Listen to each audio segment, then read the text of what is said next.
It was so cool. Again, growing up a Montreal Canadiens fan, you get to play Boston in the playoffs. Like I was already amped up. We come out of a series sweep of Tampa where nobody expected us to win that one. Now you're playing at that time. That was an NHL record. I think they had 119 points. That was when they beat it to whatever it was 2 years ago. That was the last team to have that record. We had no business, right? Everyone was given a chance. Boston's too big. They're too strong. Montreal's too small. They don't have enough offense. They don't have the depth. Every underdog story in the book, and we wanted that matchup. We were happy about it. We're like, we'll beat Boston for sure. Like, we handled them all year. For some reason, we just never got it. We were the only team, I think, in the East. There were some bigger teams that like to kind of get into it with them. We never got into it with them. We that's not our game. We had a couple guys that could play that way, but it wasn't our game. We weren't going to beat them that way. They had Chara and Ference, like Kevin, like their McQuaid. Their team was Thornton. It was ridiculous. We didn't want to get into it with them, so we just frustrated them. We stole game one. Lost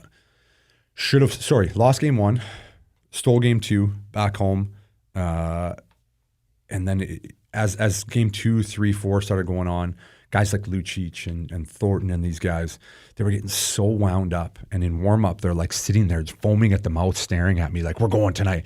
We're going. We're gonna go. We're gonna go." And it's like, "We're gonna go." And it's like, there's the one YouTube clip where everyone sends it to me all the time. They think it's so funny. Thornton's like, "I'll fight you.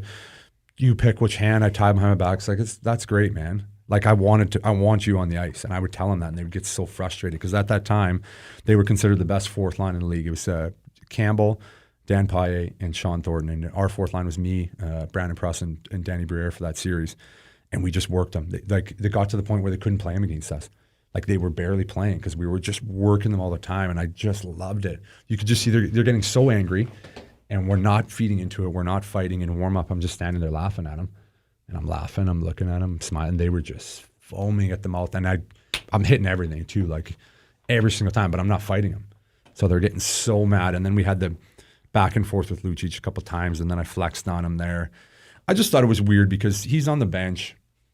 Him and Jerome McGinn, the flexing on guys. Like, then I did it back to him, and he just lost it. And then, me being a fourth, I had 2 goals, 2 assists in the series. I had more points than Lucic. I had more points than probably any of their forwards in the series, outside of Krejci and Bergeron probably. But, not only was I not giving them what they wanted to fight, I wouldn't give it to them.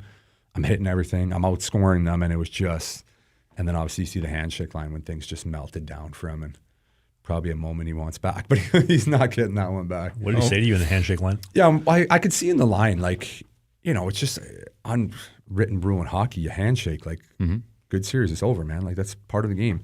And I see him getting real aggressive with everybody. I was like, "Ooh, where's this going to go?" I'm like getting ready here. I was like, this might be the first fight in a playoff handshake line ever. And he comes, and I'm ready to say, like, good series, man. And he grabs my hand, he's shaking, and he's like, "Next year I'm going to kill you. I'm going to get you. I'm going to get you next year. You're done." And then like behind me was like Alexei Emelin, who was in his head too, and he tells him the same thing, and I'm just like, what is this 9-year-old hockey? Like, I could not believe the guy did it. And then obviously after in the media, he got all blown up about it and was all choked. So cool moment in history. It's almost a better feeling knowing that you got the upper hand than scoring an OT winner. It was such a cool moment that I just had so many of them so worked up because that's the best thing about rivalry in a series, right? You got 7 games, and after 7 games where this guy he's just hitting you every time.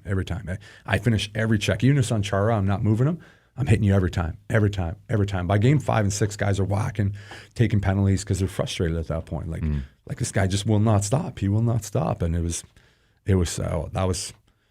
the most fun I had playing hockey, that playoff run in my career for sure. You say anything back to him in the handshake line, or just shake your head? No, I was taken back. I couldn't even believe I was ready to say, "Hey, good series, man." Like I was so taken back. Well, you're a real estate investor now, so you know how valuable that real estate space is, right?